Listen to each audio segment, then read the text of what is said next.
नमस्कार दोस्तों, आपका स्वागत है संस्कृति टच में, जहां हम आपको जोड़ते हैं हमारी संस्कृति, परंपरा और अध्यात्म से। असली दुख क्या है? आज हम आपको भगवान शंकर की बड़ी ही अद्भुत कहानी सुनाने जा रहा हूं। एक बार भगवान भोलेनाथ पृथ्वी लोक पर भ्रमण के लिए गए तो उन्होंने एक युवा को देखा। वह ईश्वर को दोष देता जा रहा था। वह अपने जीवन से निराश था, दुखी था। तब भगवान शंकर बौद्ध भिक्षु का रूप धारण करके उस युवा को असली दुख के बारे में ज्ञान देते हैं। तो चलिए इस कहानी के माध्यम से समझते हैं कि असली दुख क्या होता है। अगर आप यह कहानी सुन रहे हैं तो पूरा सुनिए। इस कथा को आधा अधूरा छोड़कर जाने की गलती मत करिएगा, क्योंकि इस पवित्र कथा को पूरा सुनने से मनचाहा फल की प्राप्ति होगी। इसलिए इस कथा को पूरा सुनें। आप शिव भक्त हैं तो भोलेनाथ का अनादर ना करें।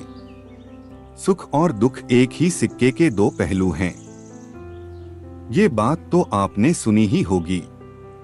सुख और दुख हमारे जीवन में लगातार आते ही रहते हैं और हमें लगता है कि हमारे जीवन में हजारों दुख हैं, हजारों समस्याएं हैं।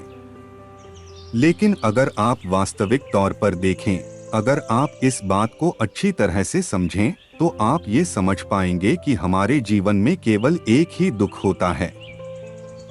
और दुख क्या है, वो हम इस कहानी के माध्यम से जानेंगे। और उस दुख का निवारण, उस दुख का समाधान क्या है, वो भी हम इस कहानी में ही जानेंगे। तो इस कहानी के अंत तक जरूर बने रहें।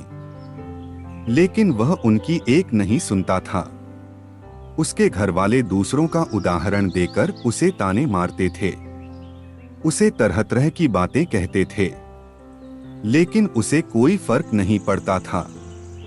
जबकि उसके सारे मित्र कामयाब हो चुके थे।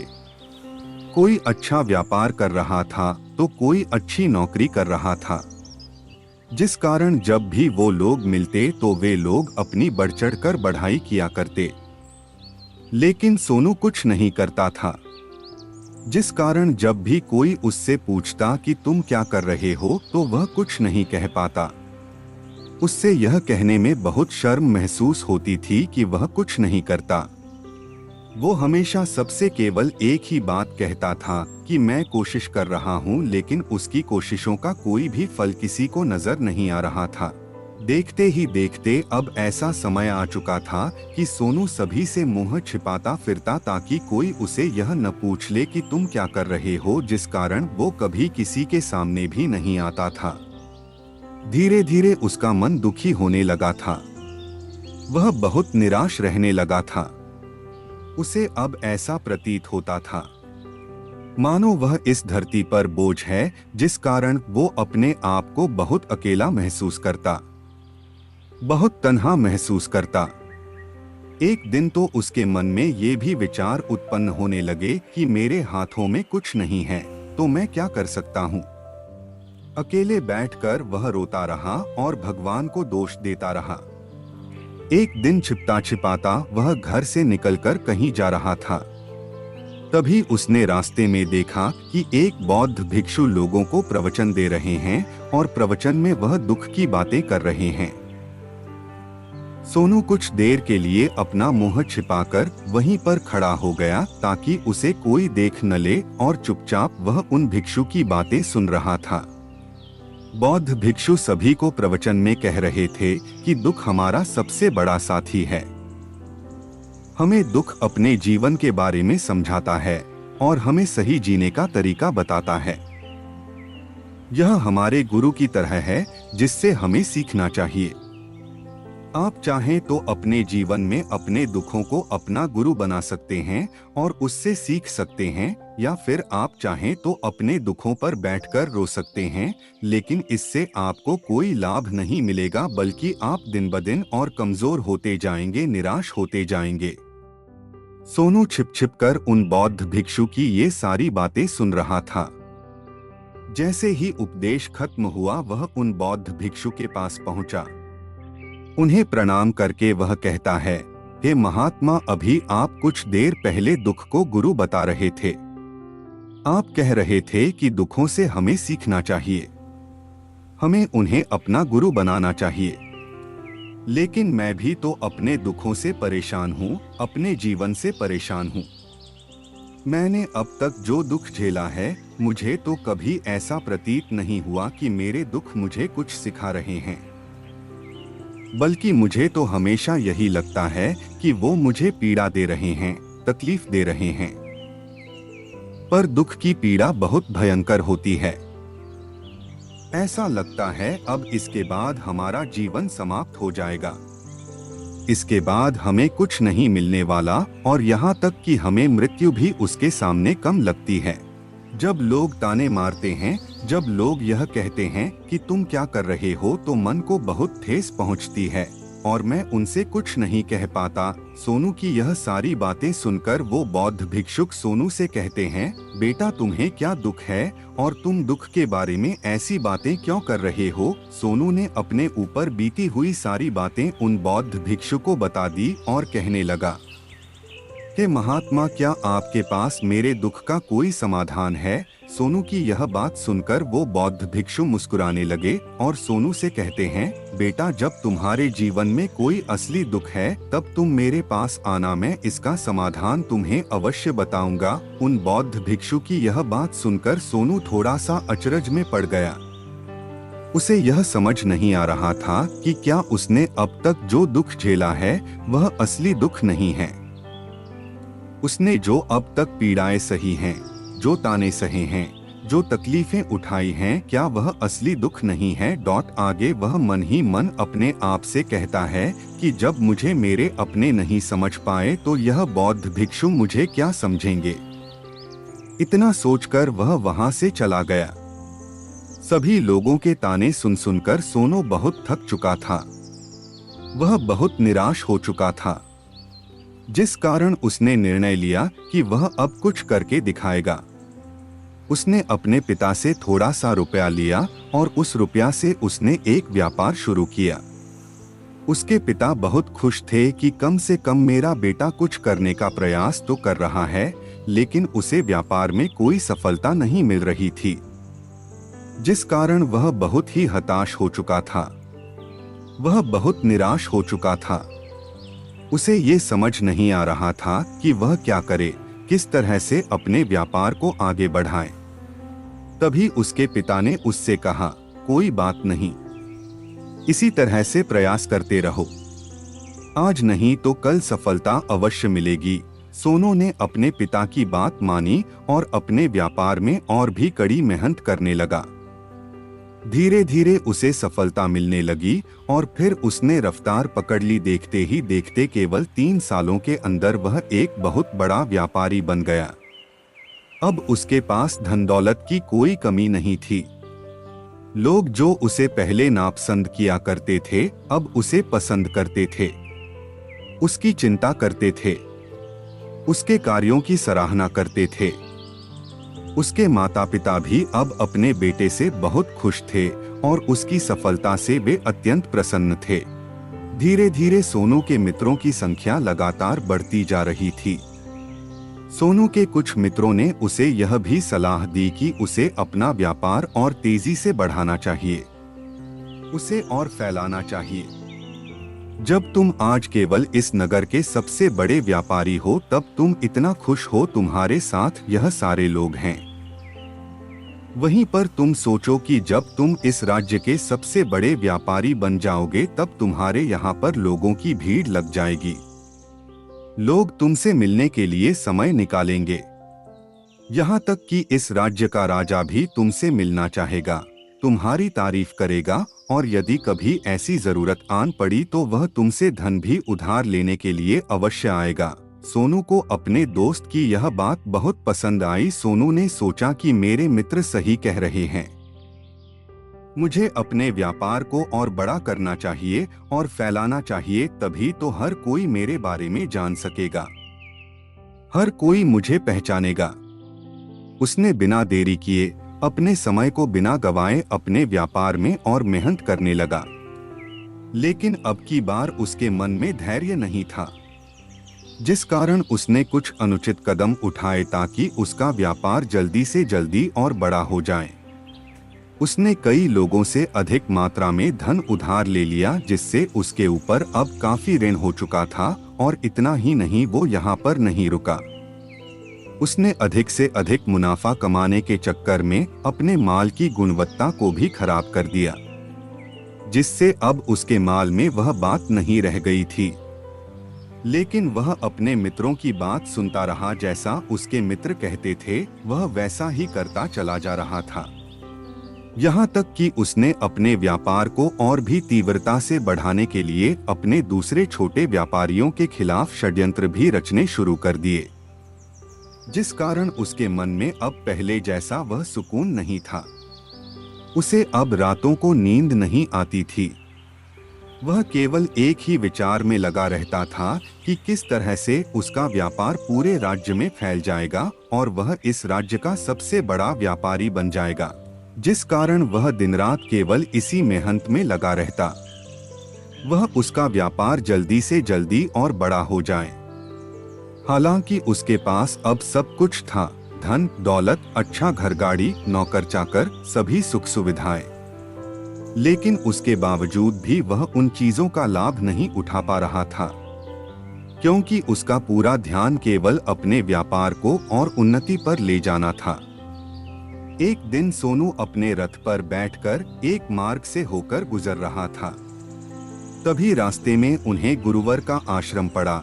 यह देखकर वह उन बौद्ध भिक्षु के पास गया और बौद्ध भिक्षु से कहने लगा, हे महात्मा, आपने कहा था कि जब मेरे जीवन में कोई असली दुख आए तब मैं आपके पास आऊं। इस कारण मैं यहाँ पर आया हूँ। आज मैं बहुत दुखी हूँ। मैं रातों को सो नहीं पाता।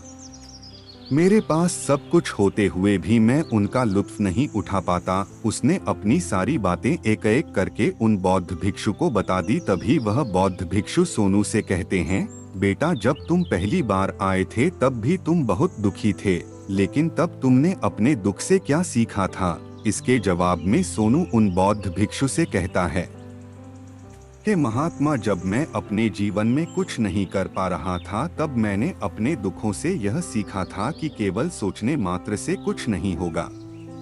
उसके लिए हमें कुछ करना भी पड़ेगा और केवल कोई कर्म करना ही हमें सफल नहीं बनाता, बल्कि उस कर्म को उसके अंजाम तक पहुंचाना हमें सफल बनाता है।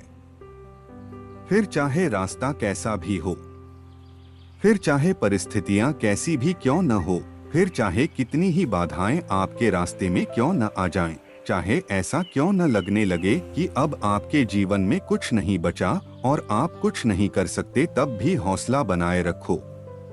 उम्मीद न छोड़े और अपने कार्य पर डटे रहो, यह सोचकर कि जब तक मैं अपने कार्य को सफल नहीं कर लेता, जब तक अपने लक्ष्य तक नहीं पहुंच जाता, तब तक मैं इस कार्य को करता रहूंगा। मैं इस कार्य में अवश्य सफल होकर ही रहूंगा। जबकि बाकी लोग केवल सफल लोगों को महत्व देते हैं, उनके कर्मों को नहीं। सोनू की ये सारी बातें सुनकर सोनू एक बार फिर से उनकी ये बातें सुनकर आश्चर्यचकित रह गया। उसे अब ये समझ नहीं आ रहा था कि क्या उसने जो दुख देखा है, उससे जो तकलीफें अब तक सही हैं, क्या वह असली दुख नहीं है। उसके मन में अब एक सवाल उत्पन्न होने लगा कि असली दुख क्या है और इसकी पहचान क्या है, और मुझे कैसे पता चलेगा कि इस समय में असली दुख मैं हूँ। उसने कुछ नहीं कहा। वह ये सब सोच ही रहा था कि तभी वह बौद्ध भिक्षु सोनू के पास एक बड़ा सा घड़ा लेकर पहुंच जाते हैं। उस घड़े के अंदर सोने के सिक्के थे। उस घड़े को देते हुए वह बौद्ध भिक्षु सोनू से कहते हैं, बेटा, तुम इसे उस पेड़ के नीचे दबा दो, क्योंकि ये मेरे किसी काम का नहीं है। जब मुझे इसकी जरूरत पड़ेगी तब मैं वहां से खोदकर इसे निकालूंगा, लेकिन अभी के लिए इसे वहां पर मिट्टी के नीचे दबा दो। सोनू ने उस बौद्ध भिक्षु की बात मान ली और वो घड़ा उस पेड़ के नीचे जाकर मिट्टी में दबा दिया। इतना करके वह गुरुवर को प्रणाम करता है और वहां से वापस अपने घर की ओर लौट जाता है। धीरे धीरे समय बीतता गया। समय के साथ साथ सोनू व्यापार में और भी ज्यादा उन्नति कर चुका था, लेकिन माल की गुणवत्ता अच्छी न होने के कारण अब उसके व्यापार में घाटा होने लगा और धीरे धीरे ऐसा समय आया कि उसका व्यापार पूरी तरह से चौपट हो गया। अब उसके पास कुछ नहीं बचा था, बल्कि उसने जो कर्जे लिए थे वो कर्जे भी अब उसे चुकाने थे। लेकिन वह तो यह सोचकर निश्चिंत था कि उसने जो कुछ भी कर्जे लिए हैं वो कर्जे उसने अपने मित्रों से लिए हैं, जिस कारण वह उन्हें लौटाने में थोड़ी देर अवश्य कर सकता है। वह तो यह सोच रहा था कि उसके मित्र उसका बुरे समय पर साथ देंगे, लेकिन सबसे पहले उसके मित्र ही उसे अपना कर्ज वापस लौटाने की मांग करने लगे। तब सोनू को एहसास हुआ कि कोई भी अपना नहीं है। उसने अपने मित्रों से उस कर्ज को लौटाने के लिए थोड़ी सी मोहलत मांगी, लेकिन सोनू के किसी भी मित्र ने उसे कर्ज लौटाने के लिए वह मोहलत नहीं दी, बल्कि वे लोग उसे जान से मारने की धमकी देने लगे। अपने मित्रों के मुंह से यह सब सुनकर सोनू बहुत ही आश्चर्यचकित रह गया। वह जो कुछ सोच रहा था सब कुछ उल्टा पड़ गया। जिस व्यापार के चलते उसके इतने मित्र बने थे, इतने शुभ चिंतक बने थे, वे सब उससे दूर जाने लगे थे। हर कोई उससे पीछा छुड़ाना चाहता था, कोई भी उसका साथ नहीं देना चाहता था। धीरे धीरे उसकी सारी संपत्ति नीलाम हो गई। अब उसके पास कुछ नहीं बचा था। वह सड़क पर आ चुका था। उसने हार मानकर अपने माता पिता से कहा, पिताजी मेरी मदद कीजिए, मेरे ऊपर बहुत ऋण है, मुझे उसे लौटाना है, कृपा करके मुझे थोड़ा सा धन दे दीजिए। इस पर सोनू के पिता ने सोनू से कहा, बेटा मेरे पास तो ले देकर बस यही एक छोटा सा घर है, अगर यह अभी मैं तुम्हें दे दूं, यदि मैं इसे भी बेच दूं, तो मैं और तुम्हारी माँ कहाँ रहेंगे? हमें भी दर दर की ठोकरें खानी पड़ेगी, हमें भी सड़कों पर भीख मांगनी पड़ेगी। ले देकर अब हमारे पास केवल यही संपत्ति बची है, इसलिए मैं तुमसे क्षमा मांगता हूँ। अपने माता पिता के मुख से यह सुनकर सोनू चुपचाप वहां से चला गया और मन ही मन वह सोच रहा था कि अब मेरे पास कुछ नहीं बचा, जो था वह तो सब लुट गया, बर्बाद हो गया। अब जी कर क्या करूंगा? अब मेरे पास केवल एक ही रास्ता है जिससे मैं अपने कर्जदारों से अपना पीछा छुड़ा सकता हूँ। यह सोचता हुआ वह एक ऊंची पहाड़ी की ओर पहुंचा। वह पहाड़ी पर चढ़ता ही जा रहा था कि तभी उसे याद आया कि उन बौद्ध भिक्षु ने कहा था कि जब तुम पर असली दुख आए तब ही तुम मेरे पास आना, मैं तुम्हारी समस्या का समाधान अवश्य करूंगा। यह सोचकर सोनू के मन में एक बार फिर उम्मीद की वह लहर दौड़ पड़ी। सोनू तुरंत दौड़ता हुआ उन बौद्ध भिक्षु के पास पहुंचा और सोनू ने उन्हें प्रणाम करके अपने ऊपर बीती हुई हर एक बात उन्हें बता दी और कहने लगा, हे महात्मा, आपने कहा था कि जब मेरे ऊपर असली दुख आएगा तब आप उसका समाधान अवश्य करेंगे। तभी वह बौद्ध भिक्षु सोनू की इस बात को सुनकर मुस्कुराने लगे और कहते हैं, बेटा कहाँ है असली दुख? जब तुम्हारे जीवन में असली दुख आएगा तो मैं उसका समाधान अवश्य करूंगा। उन बौद्ध भिक्षु के मुख से यह सुनकर सोनू की सब्र का बांध टूट गया और सोनू ने उन बौद्ध भिक्षुओं से कहा, हे महात्मा, आखिर असली दुख क्या होता है? क्या मैंने आज तक जो भी दुख झेला है, जो भी तकलीफें आज तक मैंने सही हैं, क्या ये दुख नहीं है? क्या इसे दुख नहीं कहते? तभी वो बौद्ध भिक्षु सोनू से कहते हैं, बेटा पहले तुम मुझे ये बताओ कि तुमने अपने दुख से क्या सीखा है।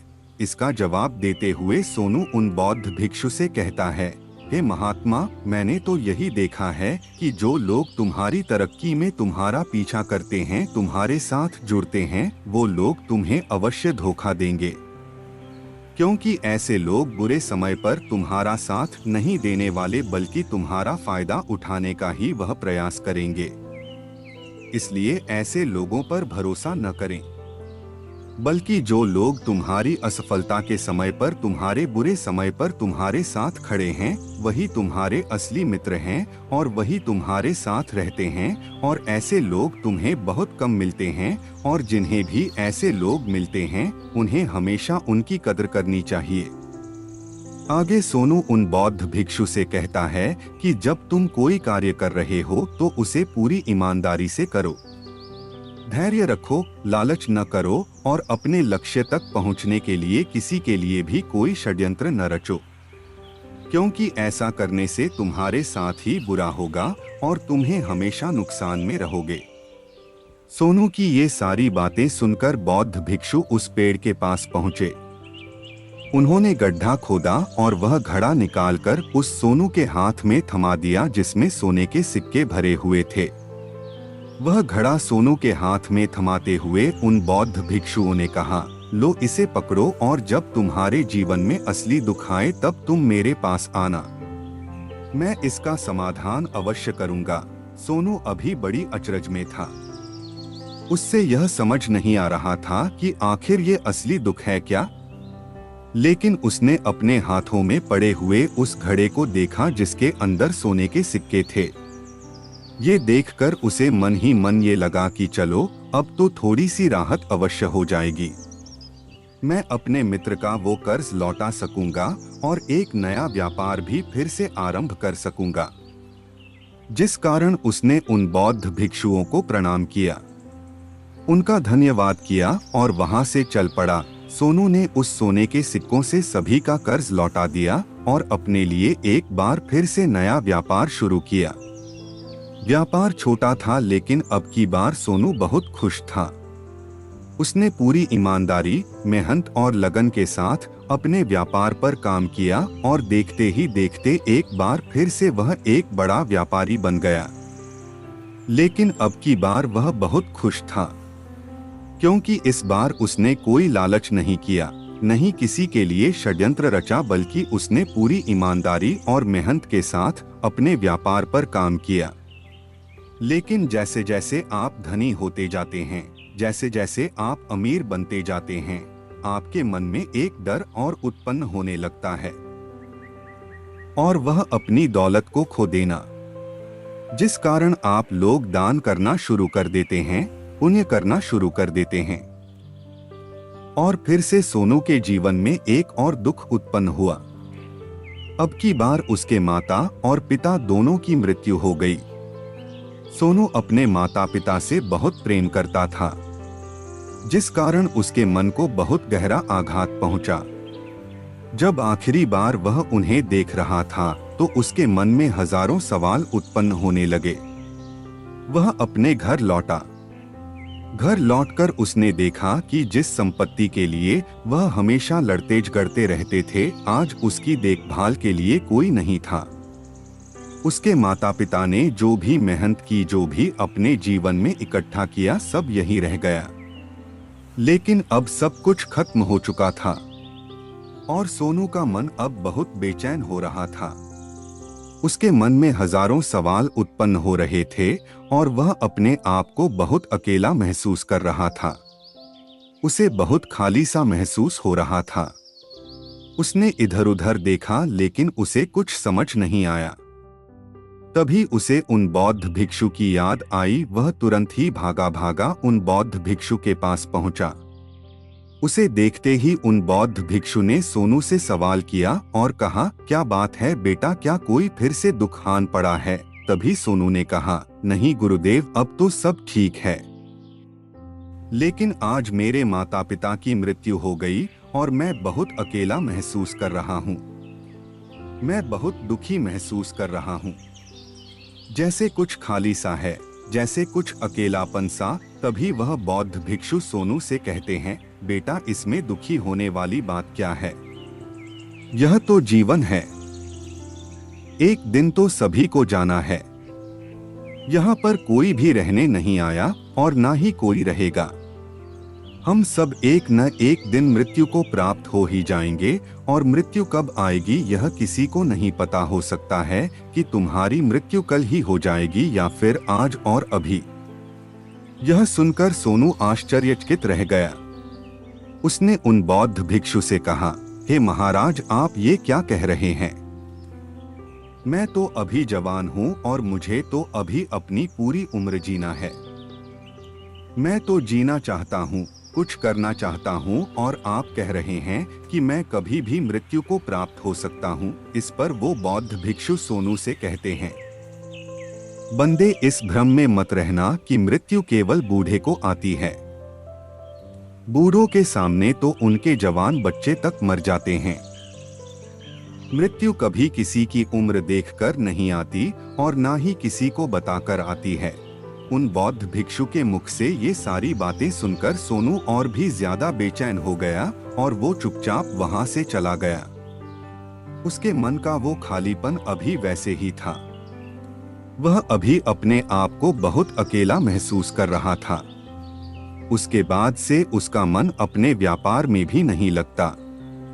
जब भी वह कोई कार्य करता तो उसके मन में ढेर सारे प्रश्न उठने लगते हैं। वह क्या कर रहा है? वह क्यों कर रहा है? और उसने इस कार्य को क्यों किया? उसके मन में अब एक और प्रश्न उत्पन्न होने लगा था। क्या हम यहाँ पर केवल इसीलिए आते हैं कि इस जीवन को भोगें और एक दिन मृत्यु को प्राप्त हो जाएं? वह यह समझ नहीं पा रहा था कि जीवन का असली मतलब क्या है। उसने कई विद्वानों से पूछा, अपनी तरफ से जो मुमकिन हो सकता था खोजबीन की, लेकिन उसे कोई भी जवाब नहीं मिल पा रहा था। और जब उसे कोई जवाब नहीं मिला तो उसका दुख और भी बढ़ गया, जिस कारण उसके मन की बेचैनी और भी बढ़ चुकी थी और उसे यह समझ नहीं आ रहा था कि वह क्या करे, कहाँ जाए, किससे पूछे। तभी उसे फिर से उन बौद्ध भिक्षु की याद आई। वह एक बार फिर से उन बौद्ध भिक्षु के पास पहुंचा और उसने अपने मन की सारी बातें उन गुरुवर को बता दी। तभी वह बौद्ध भिक्षु मुस्कुराने लगे और सोनू से कहते हैं, बेटा, आज पहली बार तुम्हारे जीवन में असली दुख उत्पन्न हुआ है। वास्तव में तो यही है जिसे हम दुख कह सकते हैं। जो दुख कहलाने लायक है कि हमें पता ही नहीं हम क्या कर रहे हैं, कहाँ जा रहे, क्यों जा रहे हैं, वो कौन है, क्या है, क्यों है, हम क्या करना चाहते हैं। हम कभी एक नहीं हो पाते, हम कभी एक जगह सोच नहीं पाते, समझ नहीं पाते और हमारी ऊर्जा शक्ति भी पूरी तरह से छिन्न भिन्न हो जाती है। और आजकल के इस दौर में हमारे पास तो इतना भी समय नहीं कि हम एक पल निकाल करके एक पल के लिए मुड़कर अपने आप को देख सकें, अपने आप को समझ सकें। वास्तविकता में हर कोई यहाँ पर अपने जीवन भर केवल दुख दुख कहकर चिल्लाता रहता है। इसका समाधान निकालने का हर मुमकिन प्रयास करता है, लेकिन जिसे हम दुख समझते हैं वह तो दुख है ही नहीं, तो इसका समाधान आपको कहां से मिलेगा? यह तो परिस्थितियां हैं जिसके कारण हम अपने आप को दुखी समझते हैं, अपने आप को तकलीफ में समझते हैं। जैसे हम एक परिस्थिति से निकलते हैं, हम किसी दूसरी परिस्थिति में फंस कर रह जाते हैं। जिस प्रकार हम पहली समस्या का सामना करते हैं, उसी परिस्थिति नहीं है, यह कोई रास्ता नहीं है। इसलिए यदि आप सचमुच अपनी समस्याओं का समाधान चाहते हैं तो अपने आप को इकट्ठा करना सीखें, अपनी ऊर्जा को इस संसार में वापस खींचें, उसे एक कर और अपने ऊपर ध्यान लगाएं। मृत्यु से पहले उसे नहीं पूरा करना चाहिए। तभी वह बौद्ध भिक्षु सोनू के इस सवाल का जवाब देते हुए कहते हैं कि हमें किसी से भी लगाव नहीं रखना चाहिए, हमें अपनी इच्छाओं को मार देना चाहिए, हमें संपत्ति इकट्ठा नहीं करनी चाहिए, क्योंकि हम मनुष्य समझ जाते हो तब तुम इस पर नियंत्रण पा सकते हो, तब इच्छाएं भी तुम्हारे वश में होती हैं और फिर तुम चाहो तो उन इच्छाओं की पूर्ति भी अवश्य कर सकते हो। गुरुदेव की ये सारी बातें सुनकर सोनू ने गुरुदेव से कहा, हे महाराज, आपका बहुत बहुत धन्यवाद, आपने मेरी सबसे बड़ी समस्या का समाधान आज कर दिया है। मैं आज से अपने आप को एकत्रित करूंगा। गुरुदेव, मानव शरीर में बहुत ऊर्जा है, बहुत शक्ति है, पर वह बेकार के कामों में लग जाती है। जिस कारण हमारा जीवन भी बेकार की चीजों में लगा रहता है। लेकिन हम कभी भी इस पर अपना ध्यान नहीं देते, हम कभी भी अपनी ऊर्जा को केंद्रित नहीं करते, अपने कभी ऊपर ध्यान नहीं देते। हमारा जीवन भी कुछ ऐसा ही है। हम अपने जीवन में हमेशा अपने आप से यह सवाल करते रहते हैं कि हमारे जीवन में इतना दुख क्यों है।